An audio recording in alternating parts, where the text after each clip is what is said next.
raconter une critique de Je te plumerai la tête, écrit par Claire Mazur. Cela fait 2 mois que Lilou n'est pas allée voir sa mère à l'hôpital. En même temps, à quoi bon? Elle n'a rien à lui dire et cette dernière est trop fatiguée pour recevoir des visites. Devenue ado, j'ai commencé à ne plus la supporter. Lilou est une lycéenne qui vit seule avec son père puisque sa mère est hospitalisée, mais l'absence de cette dernière est aisément comblée par son merveilleux papalou. Un père comme le tien, quelle chance tu as, Lilou. Lorsque ses amis apprennent qu'elle ne va plus voir sa mère à l'hôpital, ils la poussent à remettre en cause cette décision. Lilou décide de suivre leurs conseils et passe à l'hôpital entre midi et 2 en le cachant à son papalou qui le lui avait déconseillé. Mon père dit que ça ne sert à rien, juste à me détruire. Durant ces visites, Lilou apprend à connaître sa mère, en même temps que nous. Elle fait face au visage émacié et affaibli de la mère qu'elle a délaissée, car dans tous ses souvenirs d'enfance, elle n'est qu'une femme jalouse, rabat-joie, qui n'est qu'un poids de plus sur les larges épaules de son cher papa. Pourquoi ai-je commencé à moins l'aimer? À ne plus l'aimer? Lilou a pris goût à ses visites. Elle ne veut pas que ça s'arrête. Mais tout a une fin.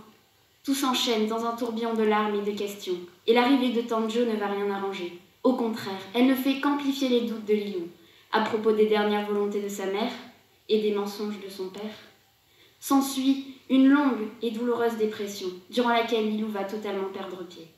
À cet instant du livre, je m'étais tellement identifiée au personnage que l'angoisse m'a serré le ventre, tandis que je la voyais s'écrouler. Son papalou ne l'aide pas, alors qu'elle perd du poids, mais parle de la faire hospitaliser. Sa tante Jo, elle, parle de pervers, de manipulateur. Et soudainement, un événement va venir porter le coup de grâce aux illusions de Lilou.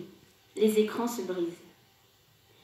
J'ai singulièrement apprécié la lecture de cette œuvre en raison du talent qu'a manifesté l'auteur à la rendre aussi accessible qu'addictive.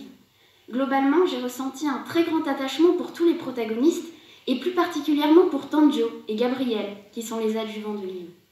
Tout au long du roman, ils vont l'aider à se remettre en cause, elle et les agissements de son père, tout comme l'aurait fait Dumbledore pour Harry Potter ou Maître Yoda pour Luke Skywalker. Ils vont, d'une certaine façon, la guider vers la lumière. Cet ouvrage m'a profondément touchée, car la bienveillance et la naïveté des propos des adolescents ne font que marquer davantage le contraste avec les monstruosités commises.